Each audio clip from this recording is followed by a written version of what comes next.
जागरानी कहिड़ा हाल आहिनि? बिल्कुलु ठीकु ठाक मां गाऊं था ॿुधायो। A1 first class. पोइ भला गाने जो एक्सपीरियंस कीअं रहियो?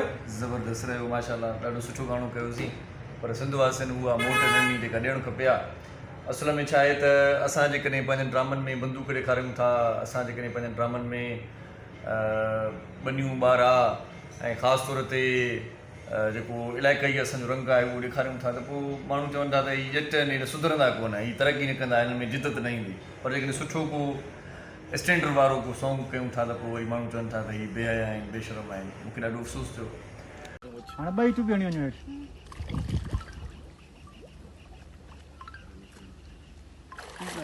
Okay okay. डायरेक्टर कहिड़ो हिन गाने जो? डायरेक्टर मां आहियां हिन गाने जो, ऐं रूबी अली असां ॿिन्ही गॾिजी करे हिकिड़ो सुठो गानो करण जी कोशिशि कई। पर इहा ऑडियो त तव्हांजी मां सम्झा पहिरें ॿिए एल्बम जी हुई न? बिल्कुलु ॿियो एल्बम जो हुयो, अच त ॿुधायां। पर हिन गाने खे ओॾी महिल एतिरी मोट न मिली, हाणे हिनखे भला ईअं वायरल बसि इहो पाण माण्हुनि कयो आहे। बाक़ी हाणे उन वक़्तु बि हिनखे सुठी मोट मिली हुई, तव्हांजे यूट्यूब ते पियो आहे मुंहिंजे अच त ॿुधायां तोखे दिल पर मोहबत कीअं कबी आ, मोहबत हीअं कबी आ, मोहबत हीअं कबी आ।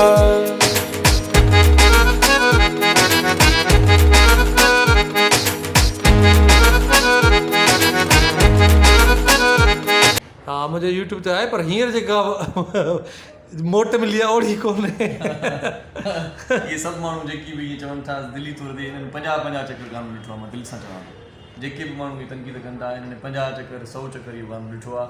ऐं बार बार शेयर कनि, मां दोस्तनि खे ॿुधाइनि पिया, हीअ मथे दिलि खां वठी मथी दिलि खां इहे कमेंट्स कनि था। बाक़ी इहे माण्हू मूंसां मिलनि था जॾहिं न, इहे चवंदा अथई वाह गानो कयो। जागरानी हिन में ॿ मसइला थोरा मां तोखे ॿुधायां। ॿ मसइला। मसइलो हिकिड़ो त इहो हुयो त हे ग़लति टाइम ते रिलीज़ थी वियो मुंहिंजे ख़्याल में।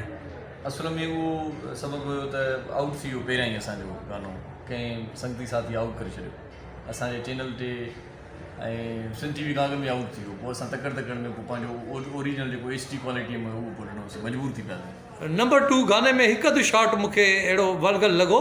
बाक़ी जेका तव्हांजी तस्वीर ऑन ईयर हुई न रूबी सां, जेका भाकुर पाए तव्हां बीठा हो तस्वीर, हिकिड़ी ॻाल्हि ॿुधाए इमरान, गानो आहे अच त ॿुधायां तोखे मोहबत कीअं कबी आहे, उन में असां छा कयूं आहे हुते, छा कयूं आहे? उहो ई रंग हुयो न, जेकी डांस आहे हल्की फुल्की ऐं प्यार जा ॿ टे शॉट्स आहिनि। न मां गानो चवां थो हिकु अधु शॉट, बाक़ी गानो ओके। पर तव्हांजी जेका तस्वीर वायरल थी न उन में प्रॉब्लम अची वियो, मतिलबु उहो गाने खां बि अॻु में वायरल थी वई। उन में इहो तनक़ीद कई वई त वाह अहिड़ा वायात गाना हलंदा ठहंदा, इन में मसइलो थी वियो। जेकी पढ़ियल लिखियल माण्हू आहिनि, रोशन ख़्याल माण्हू आहिनि, अदीब शाइर, उन्हनि सभिनी तारीफ़ कई आहे। बाक़ी कुझु माण्हू जेकी लिखनि था पिया उन्हनि जी परवाह न आहे। इंशाल्लाह असां पंहिंजो कमु कंदा रहंदासीं। हलो ठीकु आहे, वरी बि असांजी दुआऊं तव्हां सां गॾु, वरी बि छा मतिलबु असांजी दुआऊं तव्हां सां गॾु। ओ वात पटजी विया माण्हू वठजी विया है, मुंहिंजो यार ॾिसी ओ मौला ॼाणे मुंहिंजो यार ॾिसी। दोस्तो मरहूम जलाल चांडे जे हिन गाने खां पोइ रूबी अली ऐं इरशाद जागीरानी जी नज़र हिन गाने ते आहे। ऐं मुख्तियार शीदी बि मरहूम ख़ैरपुर मीरस जो ज़बरदस्त हिकिड़ो सिंगर हुयो, बल्कि आहे असांजी नज़र में अञा बि रहंदो।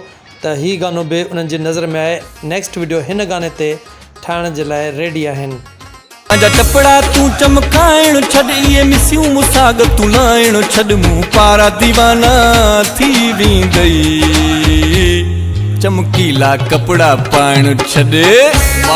दोस्तों अॼुकल्ह इरशाद जागीरानी ऐं रूबी अली हर जॻह ते गॾु पिया नज़र अचनि। शो हुजे या का पार्टी हुजे, पाण में गॾु ई नज़र था अचनि ऐं इलाही क्लोज़ नज़र था अचनि, जंहिं ॻाल्हि जो माण्हुनि खे तमामु घणो सदमो रसियो आहे।